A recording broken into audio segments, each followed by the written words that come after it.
I just recorded the video about the song After the Rain in my native language first. Uh, I love English and I speak English really well.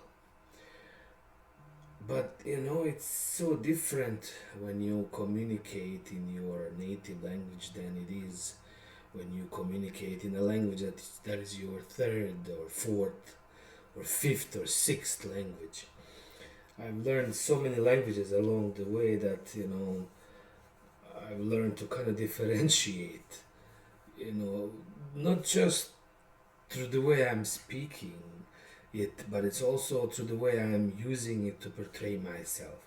I think that my personality switches from, using one language to using another language. I'm a completely different person in Bosnian language than I am in English. Um, I think I'm funnier, I'm more intelligent for sure. I can be serious. I don't think I can be serious in English language, because I just sound the way I do. Um, Maybe it has to do something with the looks too. It doesn't matter. I've seen a couple of studies about the English language and how some people claim that it is like a language that is full of witchcraft theory or whatever that is because of all the spells and spellings we do with the language, with the way we pronounce word, we express our ideas, even the grammar itself, Noam Chomsky wrote and spoke a lot about it, definitely a language, just like the culture, influences the person so much. So we definitely get so much of our understanding of the word of the world through our words, through the way we express ourselves. And it sometimes takes a person who is not a native speaker to point out these things to you. Just like when people move to Bosnia and they start learning Bosnian language, they tell us about these idiosyncronicities that are just not making sense to anyone but us. Nevertheless, this video is about the song called After the Rain. After the Rain was written 20 years ago while living in South Korea. Again, uh, I think I was very creative while I was there because I was able to finally be myself. You know, I left Bosnia and Herzegovina, or former Yugoslavia, when I was 15. I lived in North America 2 times, 6 years, so about 12 years altogether. But I was in Asia, in South Korea, almost 20 years. Uh, and it has definitely made an impact on me in many ways. Even though I don't look like it, I am Korean. I love the culture. I love the Buddhism. I love food. I love a lot of different aspects of it. How everything is organized, how people work hard, and how they are professional. um, I didn't expect every element of that society, and I definitely always behaved the way I wanted to behave. But I love the fact that it was organized in such a way. I honestly believe that the truth and the way we should be is somewhere in between the West and the East. Because in the East, you have everyone working together, everyone being a part of your experience, family is very important. Versus in the West, everyone works for themselves. We are very individualistic. And again, this is not just as black as white as that, of course. But I think that somewhere in between, these two different ways of doing things would be the best way to live, I was lucky enough to have been exposed, through the through many different encounters to Asian way of thinking or the Korean culture. So much so that I almost became Korean myself. Uh, this song, After the Rain, is sort of dedicated to that particular experience. So, when I first moved to South Korea, I was a young man, maybe I was 27 or something like that. And I met a lovely Korean girl, and we fell in love and we dated. We stayed together for a year. She told me once, Eileen, our love can only end with a marriage or with a breakup. And I was like, yeah, of course. But the thing is, like, even the marriage, once you marry, that's it. That's the end of love. Then you just chug along. You have family. It's different. I never understood that really, but she was so right about it in so many ways. And why we actually broke up was the fact that Korea at that time when we were dating, and this is 2002, 2003, was not ready for international couples. You had one part of Korea that was modern, that was developing, but you also had another part of Korea that was still very traditional. It was looking down upon people mixing and everything. But in my opinion, I think this is why we're here. We're here to mix. Seriously, I think that one perfect human in the future will be like one fifth Bosnian, one fifth German, one fifth Newfoundlander, one fifth African, one fifth German. I already said German, I'm sorry. Maybe British. Like get a little bit of everyone in order to get that perfect human. And that happens, through evolution, through whatnot, and our economies, our global trend is moving towards that. Um, People are definitely moving all over the place. They're mixing up. Look, I can't even imagine, let's say, the future of Canada, where you have so many different people living together, and what an average Canadian will look like in the future. Will they be black or white, or is that important? Not really. I mean, that's what I'm trying to say. I think that as society, we are, as humankind, we are here to do that. To kind of mix in a way to make something amazing. Why not? This is what I have to give: a little bit of musical talent, amazing sense of humor, my good looks. I hope I, get a chance to send some of my DNA into the future. I am kidding, of course, but that's kind of what the reality is, and that's basically what the whole English teaching in South Korea was about. When I first moved to South Korea, I basically worked with kids because I did not speak English myself. Of course, I spoke it, but I wasn't ready to teach it at a level that I would be teaching it later on.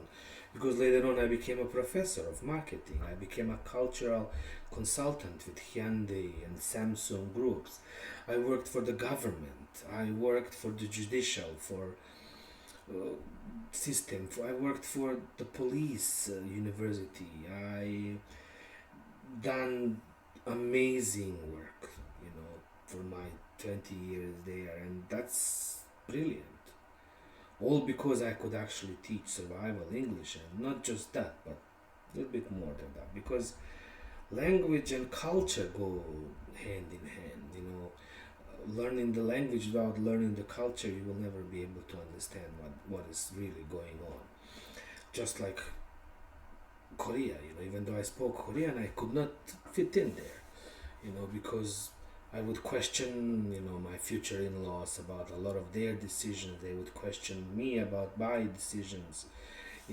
As I said earlier, that the difference between the East and the West is that in the East, the family plays a very important role in your own marriage, in the upbringing of your own children. You are kind of forced to, you know, deal with them, and they're forced to deal with you, and that's good and bad.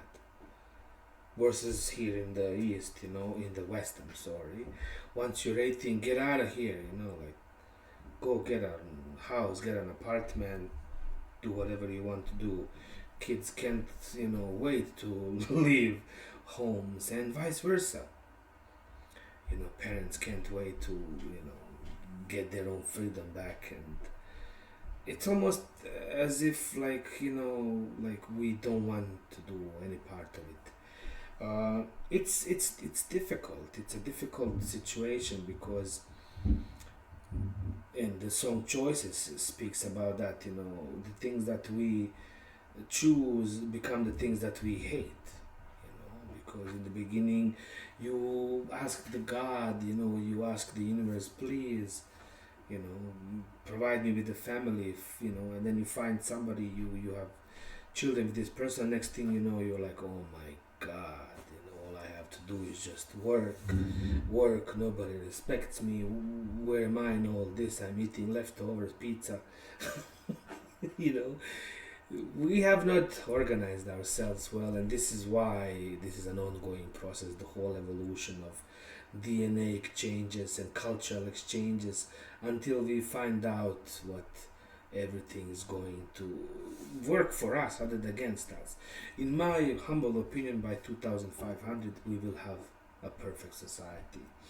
We still have ways to go. But again, there is no beginning and there is no end. I see that through my children. You know, my son is me. I am my son and I am my father and my father is me.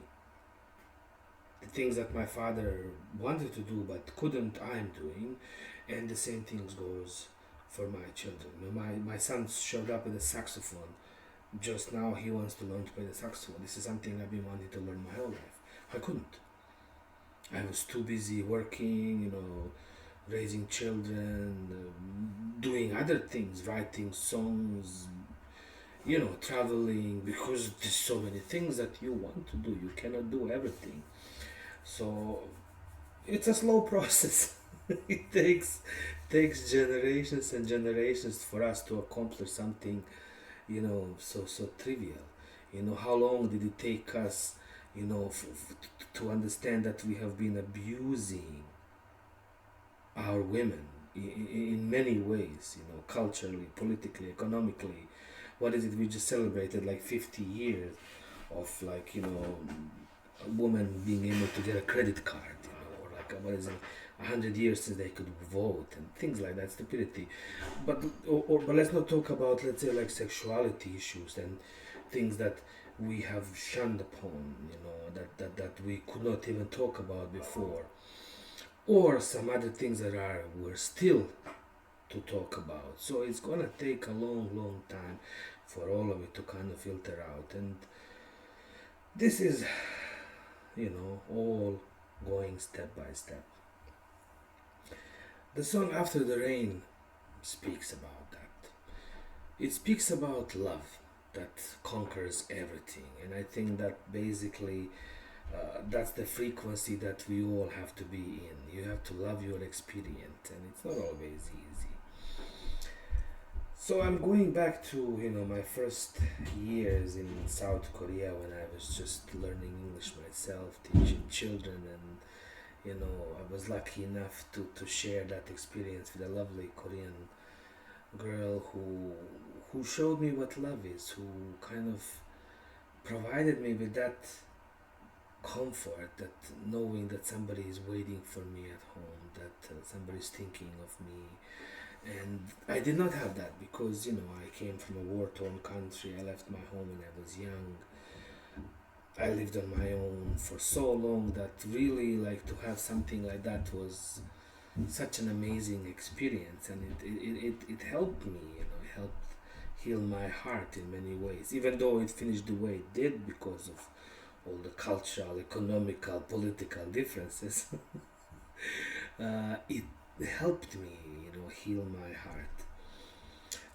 While teaching in these academies, you know, these small language schools in South Korea, we would usually work in the afternoons, with kids that would come, after school, to after school programs, and we would, you have a couple of classes and a break or something like that. I would take my break outside and go to a little like shop run by this old Korean lady that was very traditional. She would be selling fruits, vegetables, coffee cups, whatever, noodles, and some things like that. And the funny thing is that you have this beautiful, brand new, modern buildings right next to this old traditional shop, and you're sitting there in between these two worlds.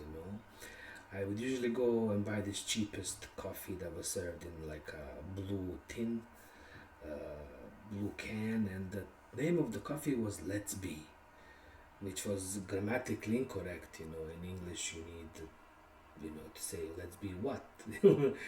But I never understood that really that's kind of what Buddhism is all about. It's just let's be. Just be. You don't have to be anything or anybody, just be. And then things are going to happen. That's, I guess, the first step towards, experiencing the world. You just have to be present or something like that. I never, thought that like a 50-cent coffee could provide so much philosophy, but it did. So I would take these breaks in the afternoon and drink my coffee and just observe Korea for what it was, and that's exactly how it started. I just saw gray clouds in the distance and it smelled like the rain, but my baby is sleeping and she doesn't care. I immediately asked this old woman to give me a pen and a paper, and I wrote the song, and just that's it. It came out. The words came out. I went home. They put music to it immediately. I think I've had the music with and everything already given to me by the universe or the experience. It speaks about the futility to really do anything that is not meant to be done. In the second verse, I say that, words are on the radio.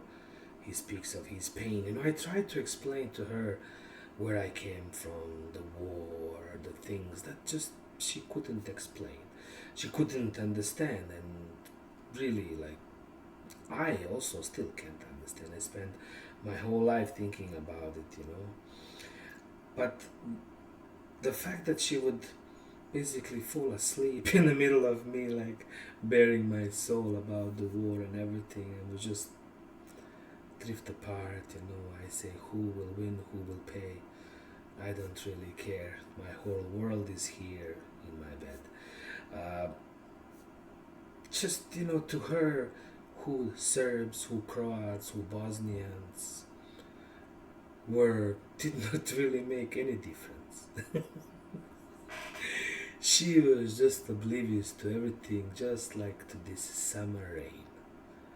The summer rain that comes, washes everything, and even in a few hours the earth soaks the water and it's like nothing ever happened. That's what the war was. It just boom happened, and I got stuck in that moment, and I'm still stuck in it. Most of us are stuck in certain moments, but when you stop and pause and look next to you, look, the flowers still bloom, the clouds still move, the rain comes and goes.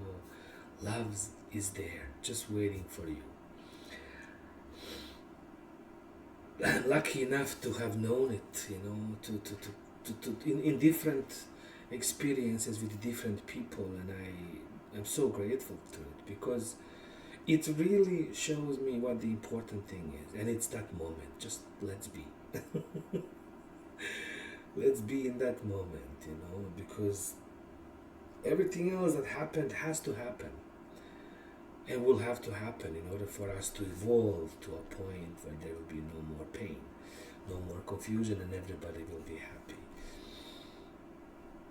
And that's by 2500, but there is hope.